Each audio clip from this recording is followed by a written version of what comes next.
Knock at your door and I'm serving like pizza. I got the ice, Italian reach. Bitch, I'm a family man like I'm P. These niggas be shortstops. Derek Jeter. Knock a nigga out like I'm Vegeta. I can't wait. Yo, what's good, YouTube? It's your boy Ron. I'm back with another YouTube video. If y'all didn't know, listen. Got another YouTube video for y'all today, man. This one is titled, or another YouTube video, another reaction video. Y'all know the deal. Come on now, y'all know the deal. Cold War OverSimplified Part 1 reaction. You know what I'm saying? You know what I'm saying? And the part 2 gonna be right after this. You already know how I do. I already did World War I and World War II, and I did the Civil War. You know what I'm saying? And I did the Soviet Revolution. You know what I'm saying? So yeah, man, go check those out. You know what I'm saying? Go check them out. Yeah. But hey, look. But hey, look. Before we hop into this video, make sure y'all like, comment, and subscribe. Hit that bell for post notifications. Get notified when I post them. You know what I'm saying? I'm doing the wrong hand motion for the. Man, freak this. I'm messing up. You big dummy. Yeah, I'm an idiot. But look. Like, comment, subscribe, hit that bell for post notification, get notified when I post them, you know what I'm saying? Follow my IG and Snapchat, the intro and outro. Follow my IG down below in the description. It's also there along with this original video. So go show Oversimplify some love, you know what I'm saying? But look, I need more. I'm trying to get to where he at. This man at, where he at? He at 4.2 mil. I need that. I'm trying to get there. Saying, help me get to 4.2 mil, you know what I'm saying? That'll be really appreciated. Roll that clip.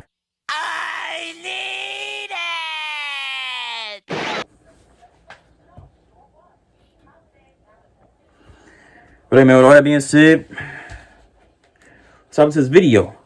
Shall we? Put it in the basket. Put it back in the basket. Let's get it. I've decided that in order to sell more merch, I should do a face reveal wearing some of it. So are you ready? Here we go. Boom. New minimalist and Cold War merch available now. And get the new limited edition Churchill character pin before it sells out, with more characters coming in the future. Link in the description down below. The year is 1917. Fighting rages on the Eastern Front of the First World War. Both Germany and Russia are on the brink of collapse. Soldier, I need you to bring me this man. Got it. Found him, sir. What? No, not Lenin. Lenin, the Russian communist. What? Why would I need a beetle? Lenin, the Russian communist. He was exiled to Switzerland. You know what? I'll do it myself. What the heck? Come on now. Who wants to start a revolution?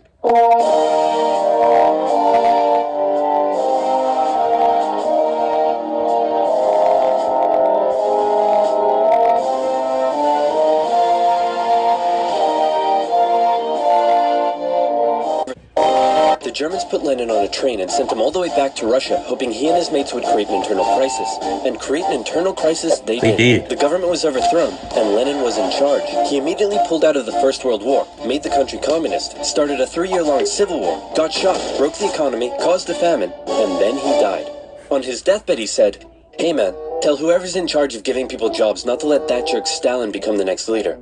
By the way, who did I put in charge of giving people jobs? That would be Stalin, sir. Stalin was a rising force in the Communist Party. He still had some opponents, but conveniently, all of them were arrested or disappeared. So that was lucky. And so Stalin took over. He implemented his 5-year plans, which transformed the country from an agriculture-based economy to an industrial one. And like Lenin before him, he reigned with terror. Anyone who dared criticize or oppose him would either be killed or left to rot in the horrendous Soviet work camps. Then a short man with a silly mustache tried to take over the world, punched the Russians all the way to Moscow, and then the Russians, with some help from their faithful ally, the Winter, punched them all the way back to Berlin. At this point, being allies, America, the UK, and the Soviet Union were good chums. They held a couple of conferences near the end of the war to decide what would happen next. Hey Stalin, after all your trials and tribulation, you must be pretty happy to be standing here in Berlin. Tsar Alexander made it all the way to Paris.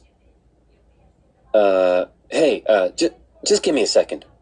Hey man, I think something's up with Stalin. I know, right? What should we do? Shall I tell him about the bomb? Yeah, tell him about the bomb. That will scare him. So, we got this crazy new big A-bomb that can destroy an entire city in one go. Yes, my spies told me already. Oh wait, I meant to act surprised. Wow, that's amazing. He already knew. How? Am I sure I want to send nuclear secrets via unsecure public coffee shop? Wow. Am I ever? And this is where you're going to introduce NordVPN. Use a VPN. Yep. And speaking of VPNs, if, like me, you take internet safety seriously, then you need NordVPN. NordVPN hides your online activities from outside intruders, preventing anyone from stealing your personal data and stopping your service providers selling your data to advertisers. With over 5,000 servers in 62 countries, it allows you to surf the net anonymously and securely. And it's simple to use. With just the click of a button, you can connect to a server halfway across the world, even allowing you to access streaming services from that specific territory. Say, for example, you wanted to watch a certain OverSimplified video that for some reason has been blocked in your country. With NordVPN, you can. It works seamlessly across PC, mobile, and tablet. Go to nordvpn.com/oversimplified to get an amazing 75% off. That's just $2.99 per month with an additional month free for a limited time. So again, that's nordvpn.com/oversimplified, also in the description box down below. Now where were we? Oh yeah. Does the A stand for atomic or ass? Then America dropped their big A-bomb on Japan, and World War II officially came to an end. Hooray! We won! Okay, so now it's time to establish the New World Order. Stalin, you're in charge of Eastern Europe. Now, we want you to let them all hold elections. Oh yes, of course, elections. And these elections will be free and fair, right? Oh yes, certainly, free and fair. Definitely free and fair. Communist, communist, communist, communist, communist, communist. If that's not free and fair, I don't know what is. Throughout Eastern Europe, Soviet puppet governments were established as a buffer zone between the USSR and the West, with Churchill proclaiming an Iron Curtain had descended across the continent. The relationship between the old allies was deteriorating fast. Over the next few years, the British intervened in the Greek Civil War to prevent a communist takeover. In Turkey, the Russians began demanding more control of Turkey's sea access routes, which prompted the US to send their largest battleship to Turkey for a friendly visit. After World War II, Iran was now occupied by both the Soviets and the British, with an agreement to both pull out once the war was over. The British pulled out. Stalin was like, you know what? I think I might stick around. All in favor of kicking Russia out of Iran? You want to know something? You guys suck. Pressure from the UN forced the Soviets to leave, and with the establishment of NATO, the Soviets had no doubt that the West was out to encircle and destroy them. And America announced the Truman Doctrine, in which they basically said, those guys are not cool, cannot be trusted, and we will do everything we can to prevent the spread of communism around the world. Many view this moment as the official declaration of the Cold War. Back in Europe, everyone was living in a post-apocalyptic void brought on by the Second World War. Cities reduced to rubble, not enough food, it was bread on a stick. This is great. The more they suffered, the more likely it is they'll turn to communism. Dude, you're really messed up. What's wrong with you? My father used to punish me severely. America realized what was going on and quickly made a move. Under the Marshall Plan, they sent $12 billion to Western Europe for its economic recovery. The countries of Stalin's Eastern Bloc looked on with envy. Hey, Czechoslovakia, you want to come get some economic aid? Yeah, but I have to check with my mom first. Sorry, America. I can't come. This was a full-on economic battle raging between capitalism and communism in Europe. If the Western nations developed faster and better than the East, that would be a defeat for Stalin. So he set up his own rival economic recovery plan, which he called Comecon, and he also set up Common Form, which gave him more political control over the Eastern Bloc. But nowhere did this economic battle rage harder than in the city of Berlin. Caught over 100 miles behind Soviet lines, the city had been divided up between the Allies, and the western segments were still under Western control. East Berliners could travel freely to West Berlin, see the economic prosperity and think, maybe this communism thing ain't so great after all. I'm gonna have fun tonight. You're home late. Oh, Stalin. I was just out with my friends. Friends? You stink of capitalism! You're out engaging in imperialist debauchery again! I swear, Ivan, I can't keep doing this. Stalin wanted the West out, so he said, hey, guess what? I'm blockading all of your supply routes to West Berlin. What are you gonna do about it? I suppose we'll just fly the supplies in.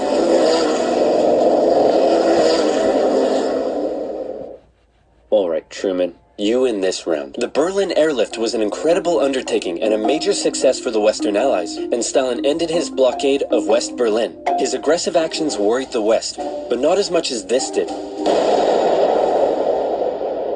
The hell was that? The Soviet Union had developed their very own atomic bomb. The USA no longer had a nuclear monopoly. The world now knew that if a major war broke out between the two superpowers, it would be more destructive than anyone could imagine. So it was comforting when Stalin came out and said that war between the Soviet Union and the West was unlikely. Oh, wait, inevitable. He said it was inevitable. Hey, you know who I haven't checked in on in a while? My good friend China. Whoa, what happened to you? What happened to them was a full-blown civil war that had been going on since 1927. The People's Liberation Army, under the leadership of Mao Zedong, successfully defeated the Republic of China, who fled to Taiwan. The now communist China and the Soviet Union signed a mutual defense treaty. This was terrible news for the West. But wait. There's more. After the Second World War, Korea was divided along the 38th parallel. In the north, the Soviets set up a communist regime. In the south, America set up an anti-communist regime. Both were led by very sweet-looking old men, but don't let that deceive you. They were both ruthless dictators. Both dreamed of reuniting Korea under their own regime. Now that he had the bomb, Stalin was feeling a little more cocky, and he finally gave Kim permission to attack. The North launched a surprise invasion of the South on June 25, 1950. With Soviet aid, the North Koreans steamrolled through, taking Seoul in just 3 days and replacing one ruthless dictator with another. Wow. The UN were freaking out and quickly created an emergency force made up of troops from 16 countries to defend the South. The West still held Busan and made landings at Incheon near Seoul. They pushed the North Koreans out of Seoul, replacing the ruthless dictator that had replaced the first ruthless dictator with the same ruthless dictator that had previously been replaced by the new ruthless dictator. Back and forth. And the West then continued all the way up the Korean Peninsula. At this point, China was getting worried that the UN may just keep going. The US had sent this guy to lead the operation. After winning the Pacific Theater of World War II, General Douglas MacArthur's head was big,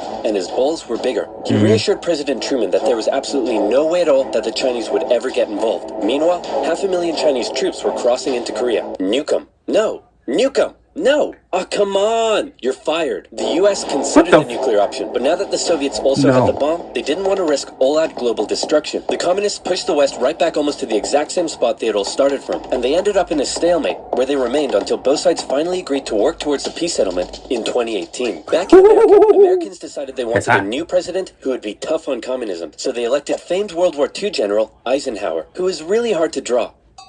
It's 1953. Hey, Stalin, how you doing? Oh. He's dead. He had a cerebral hemorrhage, and his reign of terror kinda came back to bite him in the ass. Because he had imprisoned all of his best doctors, and those that were left were too terrified to treat him. The new leader, Nikita Khrushchev, called a meeting and said, "Hey guys, you know how Stalin was imprisoning and murdering us all for doing basically nothing? Yeah, he was kind of a jerk. I'm really not sure how this is news to you." Khrushchev went on a campaign of de-Stalinization. Statues of Stalin were taken down, Stalingrad was renamed, and Khrushchev announced that he wanted the Soviet people to be happy and would allow greater freedom in the Soviet Union. So how did that work out? Well, an uprising in East Germany was brutally suppressed, a revolution in Hungary was brutally suppressed, and demonstrations in Poland were brutally suppressed. Although he did finally allow some mild reforms. Back in the Soviet Union, he permitted more cultural expression, but then began banning stuff based on his own personal taste. Modern art looks like a child urinated on a canvas. Banned. Jazz music sounds like the feeling of needing to fart. Banned. What? Your poetry is really depressing. How could anyone in the Soviet Union be depressed? You're banned. Khrushchev wanted the Soviet people to be happy, but not like that. Or that. Or that. Young people began enjoying a boring Western pop culture. Son, remove that disgusting imperialist apparel at once. Shut up, Dad. You can't tell me what to do. Well, would you look at that? Turns out he can tell me what to do. The West initially liked the cut of Khrushchev's jib, but world events soon soured relations even more. The two sides were spying on each other a whole lot throughout the Cold War. The KGB had spies and informants in nearly every aspect of Western life and government, so much so that whenever the US tried to send spies into the Soviet Union, the KGB were usually ready to arrest them on the spot. Members of the Manhattan Project aided the Soviet Union in acquiring the bomb. Some American officials believed they were on the wrong side. I'll sell you 3 secrets for $5 million. Okay. Go ahead. The Allies are digging a tunnel under East Berlin to tap your communications. There's an American agent living at this address in Moscow, and sometimes, when I'm home alone, I like to put on my wife's dresses, sit in the corner, and cry for hours. You little turncoat. Very interesting. In America, fear took hold during the Red Scare and the McCarthy trials. American values imploded as fear of communism collided with freedom of thought and expression, and communist kind of became a buzzword thrown around to describe anything people didn't like. Hollywood? Communist. Your next door neighbor's dog? Communist. When the grocery store cashier asks if you need a bag when you clearly can't carry 10 tubs of Baconnaise in your hands, communist. But one area in particular where the US had an edge over the Soviet Union was in its espionage technology. In particular, U-2 spy planes flew across Russia carrying out surveillance from the skies. There was a nasty incident in 1960 though, when one was shot down and Khrushchev was furious. Who the hell is this? He's a high-altitude weather enthusiast who flew off course. Okay, that sounds plausible. Wait a minute. Why does he have a gun and a poison needle? Because he's a very naughty high-altitude weather enthusiast. But much to America's concern, the Soviet Union appeared to be ahead in the space race. Everyone freaked out when Russia launched the world's first satellite, and then they actually sent a man into space. Even worse, there also appeared to be a missile gap in the Soviets' favor, and Khrushchev was so confident that he even allowed the US to set up a technology exhibit in Moscow, attended by a certain Vice President Richard Nixon. Check this out. We have color TV. Yes, but we've been to space and can obliterate you with our massive nuclear arsenal. Check out this vegetable peeler. Tensions increased further when both sides upgraded their atomic bombs to hydrogen bombs. And after West Germany was allowed to join NATO in 1955, Khrushchev set up the Defensive Warsaw Pact, strengthening the military ties between the Soviet Union and its satellite states. In 1960, Americans decided they wanted a new president who would be tough on communism, so they elected John F. Kennedy. The Soviet Union was advancing its technology, but it was also bleeding its coffers dry, and all of the money was going towards the military, not the people. Life under communism was still as hard as ever, and Berlin remained a thorn in the Soviet side. The contrast between the economically prosperous West and the struggling East was clearer day by day, and East Berliners were still able to freely travel to the West. Now, many of them were deciding to stay there. Millions defected to West Germany via West Berlin, causing Eastern factories to lose workers and taking a heavy toll on the economy. Soviet leaders decided this couldn't continue any longer. First, Khrushchev tried this. Leave West Berlin, or else. Or else what? Or else, I'll be really mad at you. Yeah, no, we're gonna stay. Yeah, listen, man, West Berlin is ours, East Berlin is yours. That's just how it is. Kennedy felt pretty good about his show of American resolve. But wait a second, did you catch that? Let's replay it. East Berlin is yours. Uh-oh, Kennedy just told Khrushchev that the USA wouldn't interfere in what the Soviets did with their section of Berlin, so Khrushchev came up with a new idea. We're gonna build a wall, and it's gonna be a big, beautiful wall, and it's gonna keep out all the Mexicans. No, this one's gonna keep in these. Yeah, it sounds awfully familiar. Sorry, it's gonna keep in all the Mexicans. On August 13th, 1961, Berliners woke up to find their city divided into two, with barbed wire and guards blocking the border between East and West. Over time, a wall was constructed throughout the city. Families were torn apart. Thousands would risk their lives escaping over the wall, and hundreds would die trying. To the despair of Berliners, the West were unable to do anything about it, but the wall did put on full display the failure of the communist system. As Kennedy said, democracy is not perfect, but we have never had to put a wall up to keep our people in.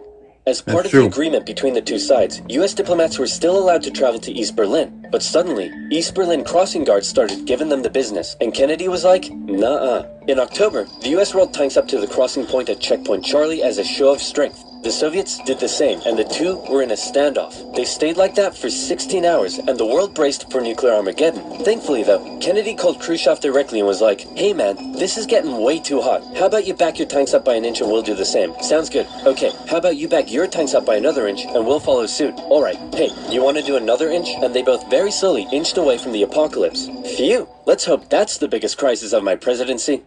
Psych! It wasn't. Hey, man. That's that video, man. Hey, man. That Cold War was getting a little too hot, you know what I'm saying? It was getting a little too hot at the end of that video, you know what I'm saying? It was getting a little too hot, you know what I'm saying? Gotta cool off, gotta get out the kitchen a little bit, you know what I'm saying? Wait, look. Y'all like, comment, subscribe. Ding! Hit that bell for post notifications. You're notified when I post them, you know what I'm saying? Follow my IG and Snapchat, the intro and outro. For my IG down below in the description. It's also there along with this original video. So go show OverSimplified some love. But hey, look, man, I need more. And hey, man, stay tuned for part 2 because it's coming soon. And I am gone.